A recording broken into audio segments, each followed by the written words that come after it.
I'm a ship counselor at Good Shepherd Hospital.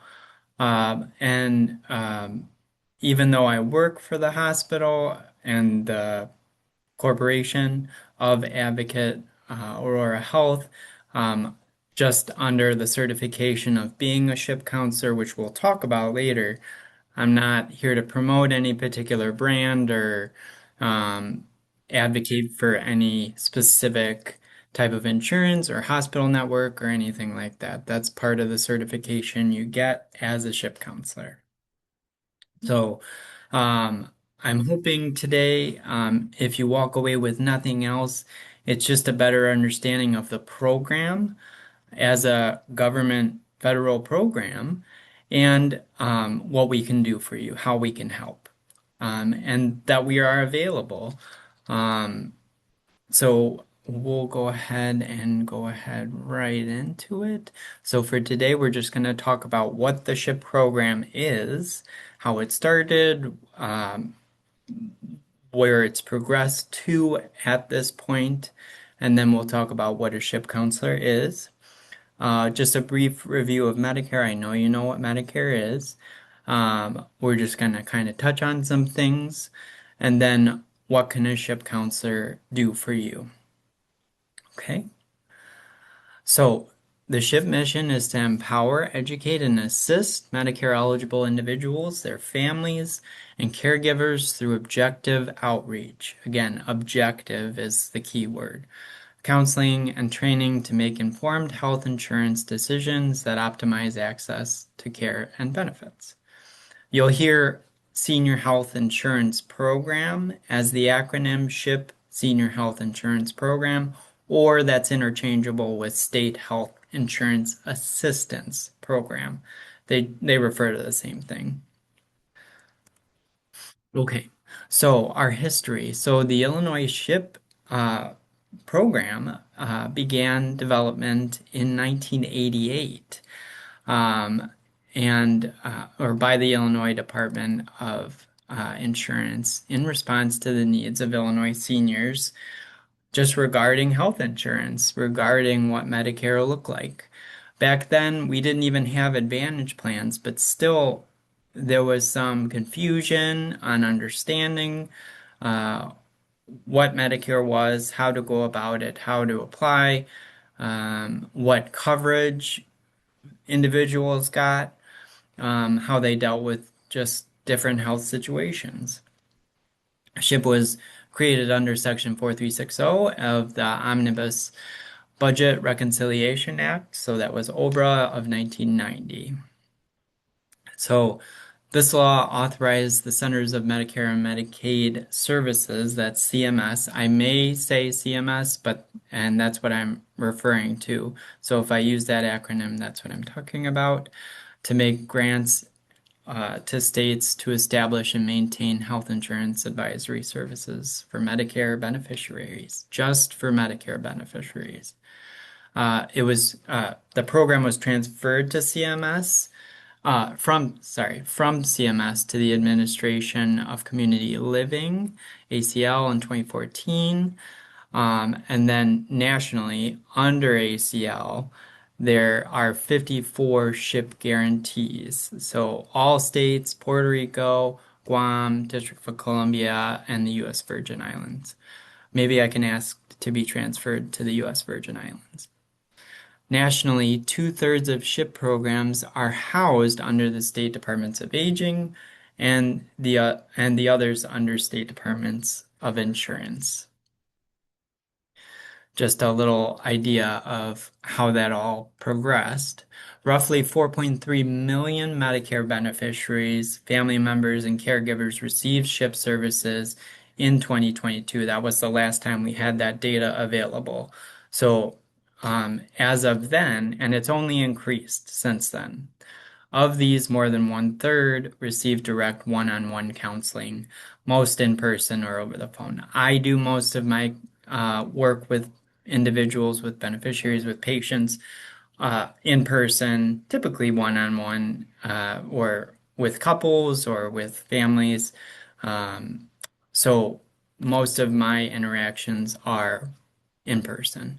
Um, ACL and CMS work with SHIP.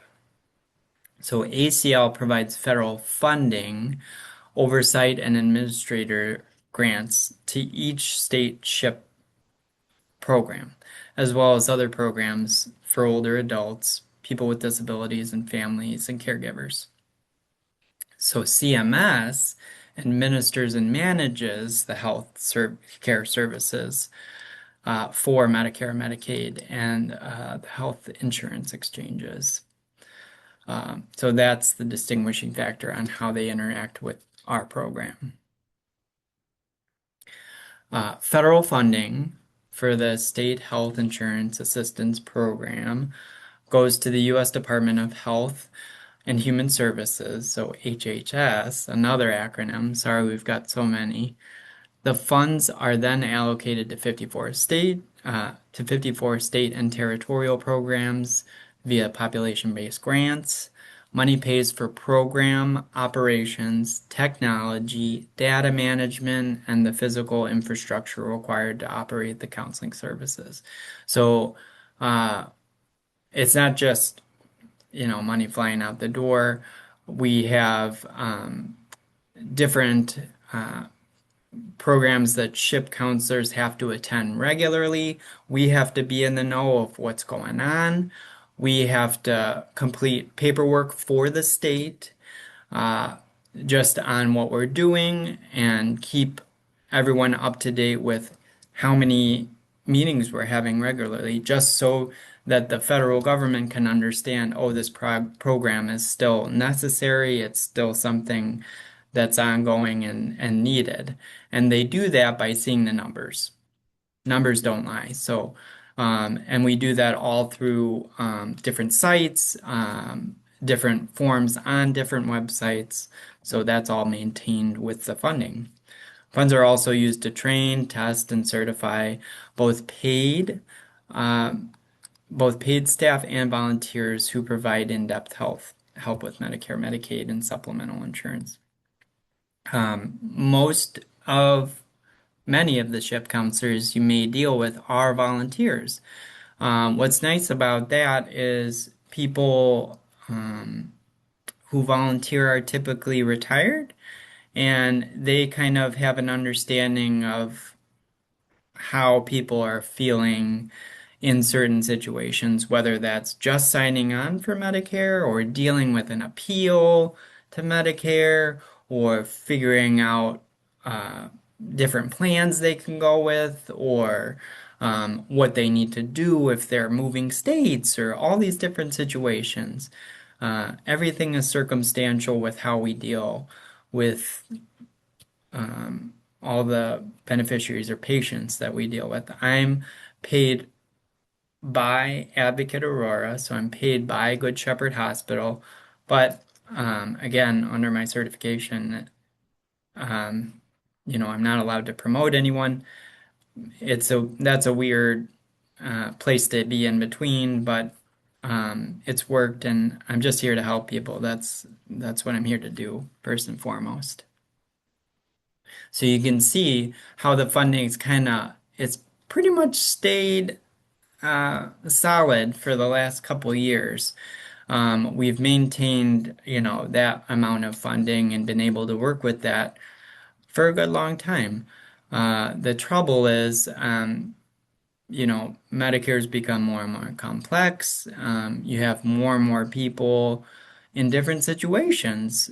So, um, you know, just us keeping up with that uh, is tough with our funding, but we've made it. And we're going to continue to make it. Obviously, we're here to help people. Again, first and foremost, that's our job.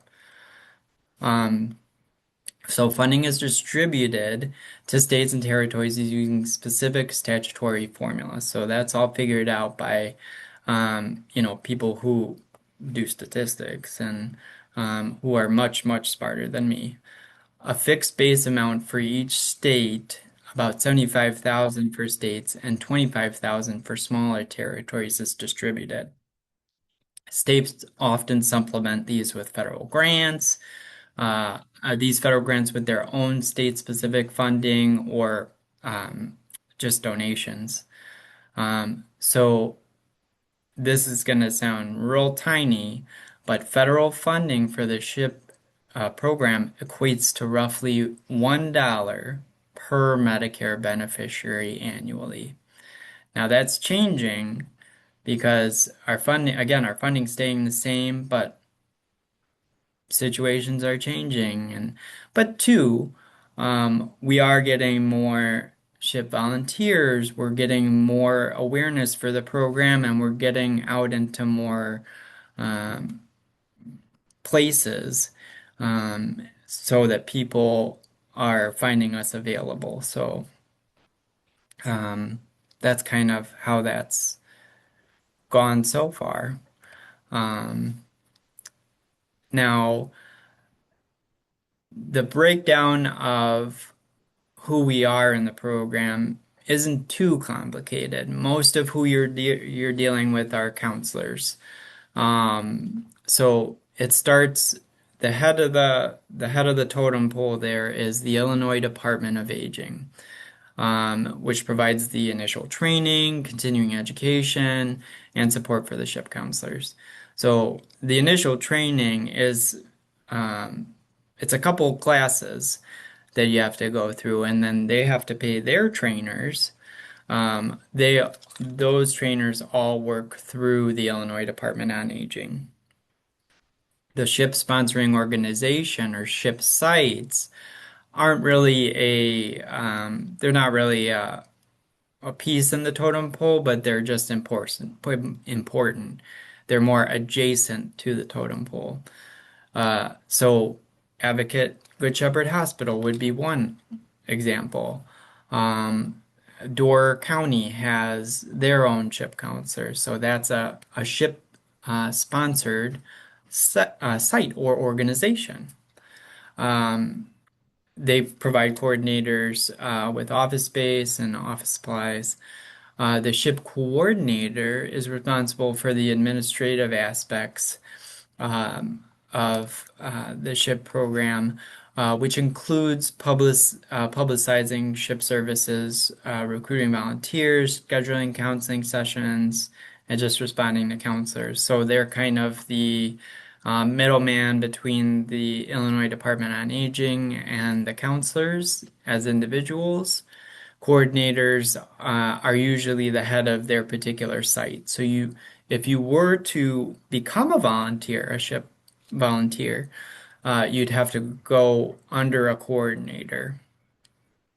For Good Shepherd Hospital, I'm the coordinator, but I only work with one other counselor, so I'm not really in charge of anything. Um, she's much smarter than me. So there's the coordinators and then the SHIP counselors, who you'll more likely than not be dealing with. SHIP counselors meet with clients individually to provide uh, objective information about health insurance, advocacy assistance, and referrals. So we're kind of the main point of contact. Any coordinators are typically counselors as well, so they're kind of the same job. So there's only 4 divisions in Illinois. It's divided geographically into Cook County, Northern Illinois, which is where I'm at Good Shepherd Hospital, Central Illinois, and Southern Illinois. So the role of a counselor. The SHIP counselor is a person who objectively counsels Medicare beneficiaries, their caregivers, or representatives who have problems and or questions with Medicare, supplements, managed care, or other insurance related questions. The last time I did a presentation for ElderWorks, I actually made a mistake, so I want to correct that now. Someone had asked if MMAI was still around in um, in concern with this particular slide, which is managed care. Um, MMAI is no longer around, so I apologize for messing that up. If you have questions about that, we can talk about that after. So other responsibilities of a ship counselor include just providing free, we're always free, unbiased, localized counseling to Medicare beneficiaries. Even working in the hospital, my services are free. I don't charge. You must satisfactorily complete the initial ship training sessions and pass a certification exam. Like most certifications, even becoming a realtor or getting a CPR certification.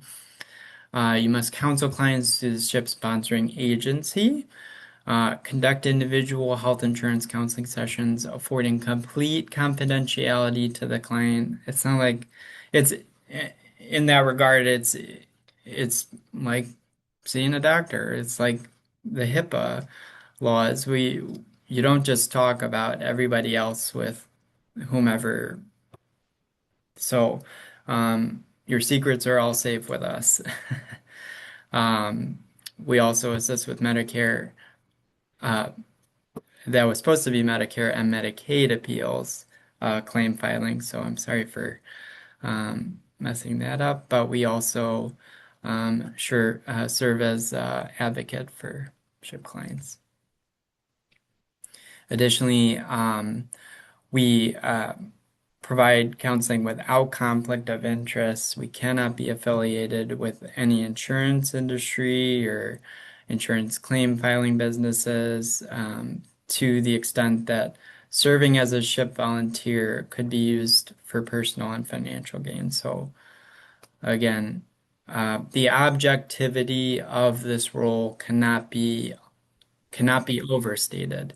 This is a very non-biased position that any ship counselor, whether they're a volunteer or a paid staff member, is in.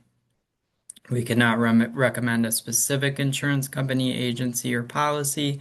I have given out independent agents and brokers in the area, but only as a as options. I certainly do not recommend any particular one. It's just whomever I've been told about by different patients or beneficiaries that are local and available to people. So I'll give you the list. That's about it. We have to attend ongoing education programs. So for counselors, it's a quarterly check-in, and then we do an annual conference. And it's not, something we put on at McCormick Place. It's just us getting together and understanding what changes are coming in the following year. So we kind of have an understanding of what to expect, what we can advise people on, different medications, what to look out for, and what different insurances are covering and not covering. We talk to community groups about SHIP or information pertinent to senior health insurance issues at our own discretion. And we must agree to a background check. So I got fingerprinted, all that stuff. So if you can you can rest assured that I'm not some criminal. Um, SHIP currently has 300 offices throughout the state of Illinois, staffed by a total of over 900 certified counselors, volunteers, and paid staff. All offices are supported by local sponsoring organizations that offer services to Medicare beneficiaries.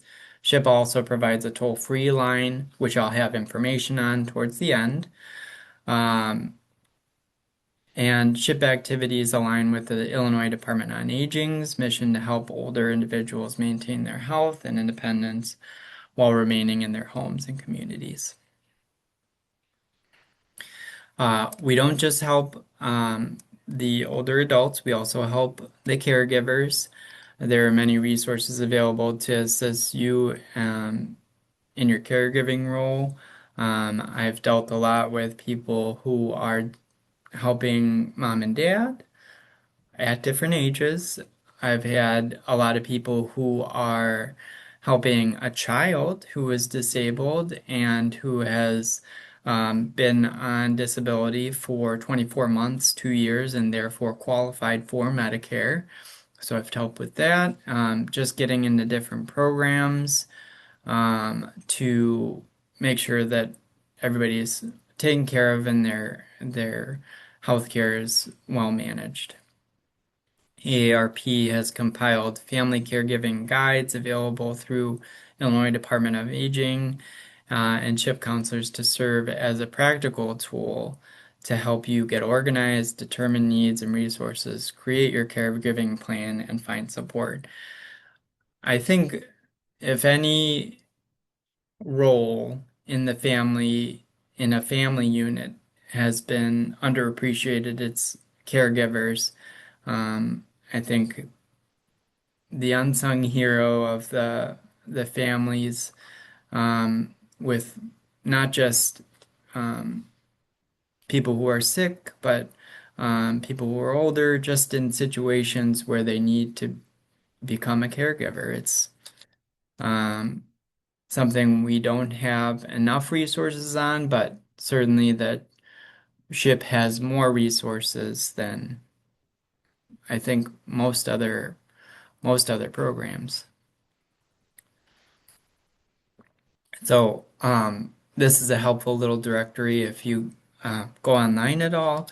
If you go to shiphelp.org, you can find a directory of different SHIP sites available to us locally. We're nationwide, so if you go to shiphelp.org, you'll see Find Local Medicare Help. You'll see the button up in the corner. You don't have to have a login or anything. Click the button, and then you'll come up with this screen, and then you'll just say what state you're in. You'll get a list of different counties, and you'll go by county of all the different sites within your county. So, great for people who you know in different states who need help and don't know where to look. This is a great resource for that, just to try and find them help. Of course, it's something I reference often enough, so I'm able to look up people as well. Oh, sorry, I think we're froze here.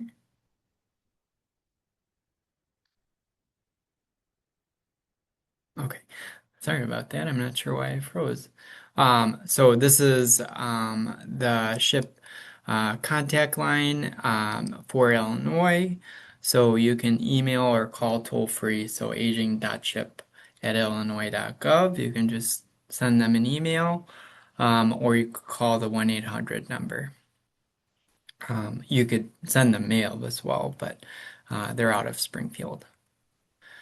Okay, so we're gonna real briefly kind of cover some things on Medicare so that we can address how SHIP interconnects with that and how we can help on these different topics.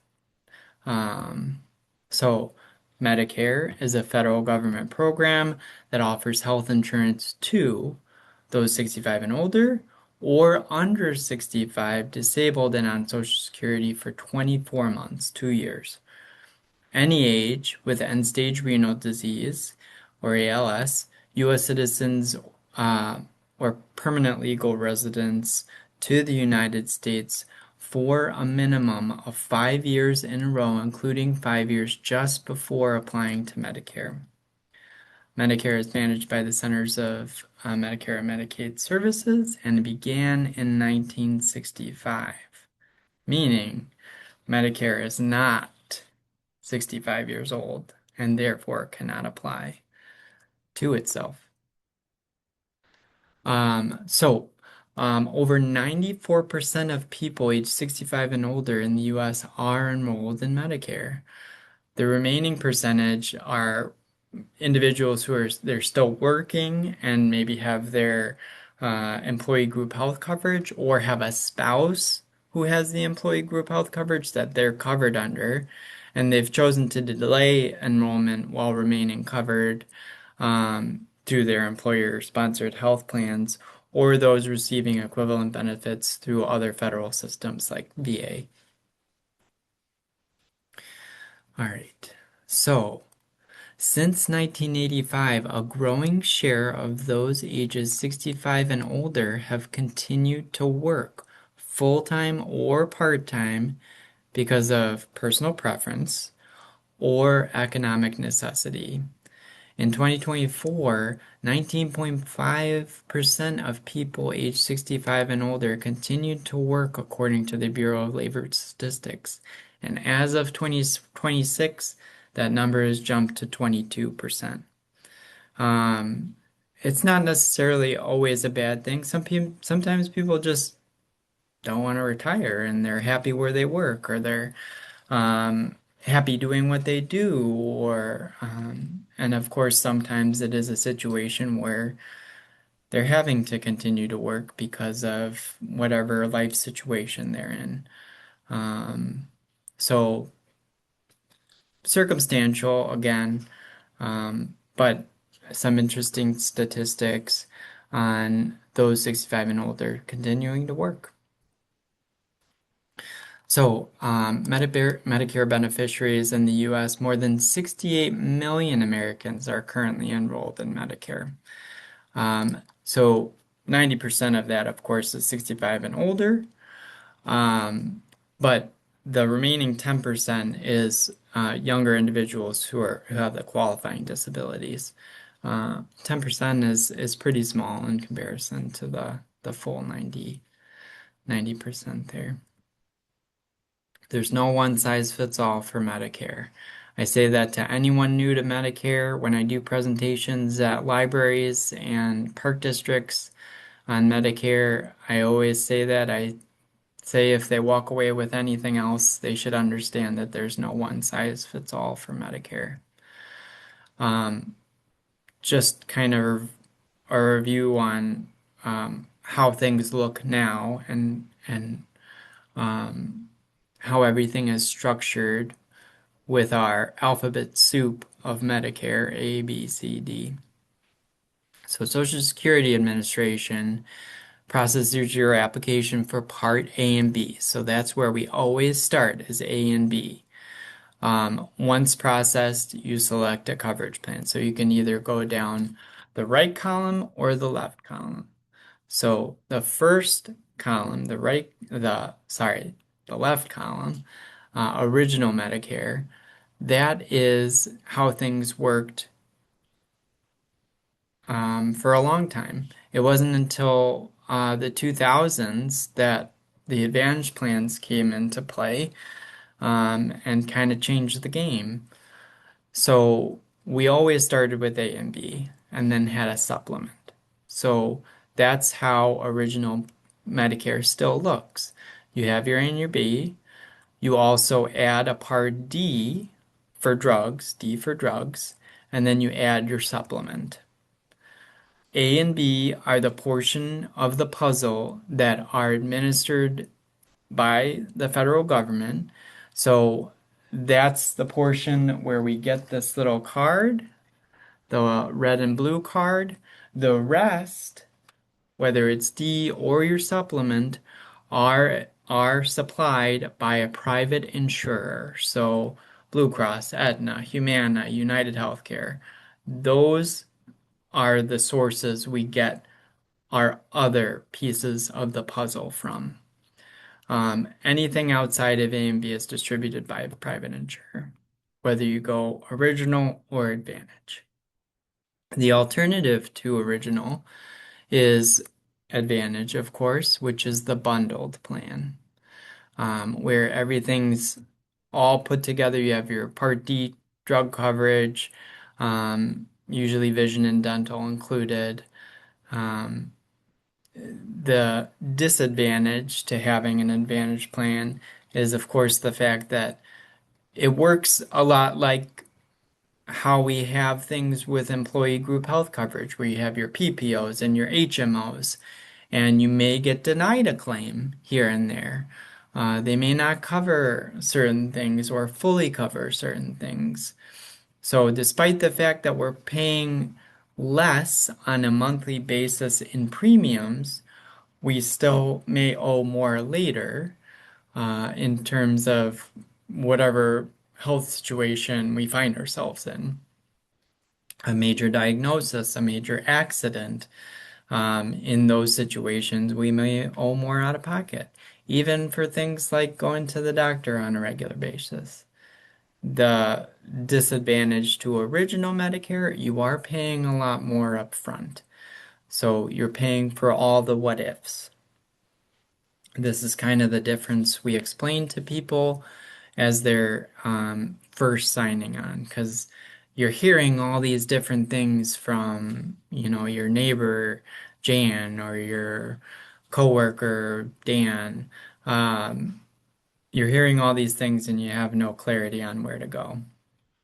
Um, so I like to call original Medicare the buffet plan because you pick and choose what you want, you make a full plate, as opposed to the Advantage plan, which is the meal deal. It's your number one on the value menu. You get your fries, your drink, and your burger all together. Um, that's kind of the difference between the two routes we have. Ask not what Medicare can do for you. Ask what your ship counselor can do for you. That was a little JFK. I'm not going to do the accent because I do a terrible job. So ship counseling for you, there's a lot we can do for you. So of course, new to Medicare, we, need to kind of make a game plan for people if they're going to continue to work, if they're not going to continue to work. We make that plan together as counselors with people. We kind of give quotes on supplements, so we give options on what what's out there for them, what possibilities they can go with, whether that's supplement or advantage plan. We can help you sign up for A and B. We can sign you up for an advantage plan or a Part D.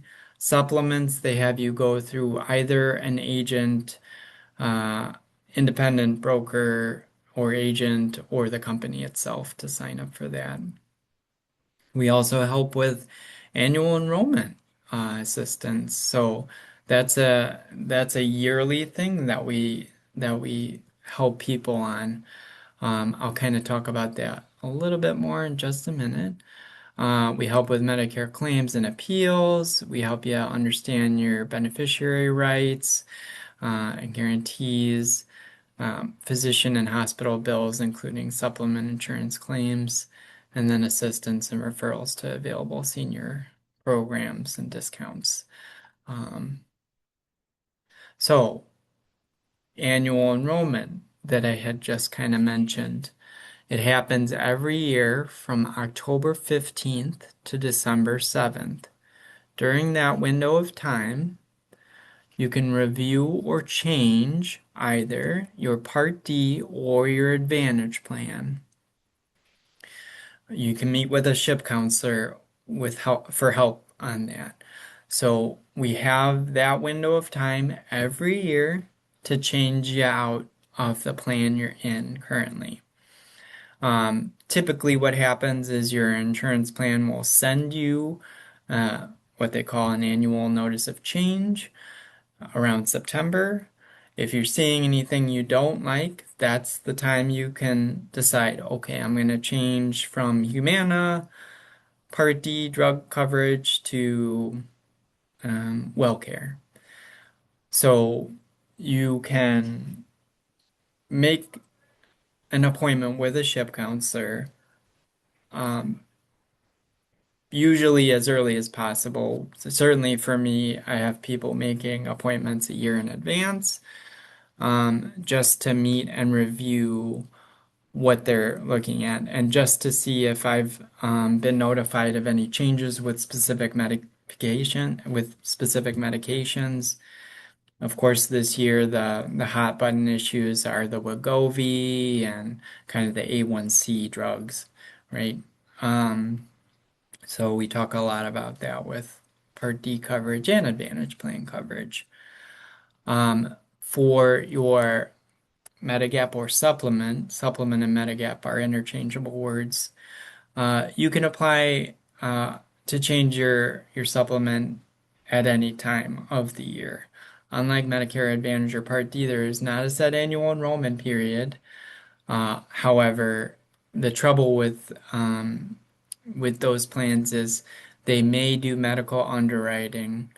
If you try to go from, say, Blue Cross to Mutual of Omaha, you may experience medical underwriting where they look at your medical history and they can decide whether or not to take you take you and maybe charge you more if you look like too big a risk or deny coverage. So that's a discussion you can have individually with a ship counselor. Um, we can help with that. We can give you quotes on different plans, and just take a look together on what your options are. So just important thing to keep in mind, know that every year you can change your Part D or your Advantage plan, and we can do that together. Not necessarily me, but ship counselor you may know or local to you, and consider your options. Also, so with appeals, for original Medicare beneficiaries and providers, appeal less than 1% to 6.4% of denied or prior authorized claims, often because the process is just daunting and frustrating and annoying. The success rate for appealants have strong odds. More than 80% of appeal denials are overturned, which are with cases frequently won due to new documentation being provided and just what the healthcare professional can give to the insurance company. With Advantage plans, the appeal rate's a little higher, roughly 11% to 12%, and over 80% again of these appeal denials result in the insurer overturning their initial decision and improving the care or payment. So I do work a lot with appeals, and I will say I have rarely experienced, if ever experienced it, where a claim is completely denied. Sometimes it takes a couple tries where we have to appeal a couple times. I've had that happen, not more than 2 times. So sometimes it happens where we have to appeal a couple times. That's something we can do together, depending on the situation, and try and get you covered.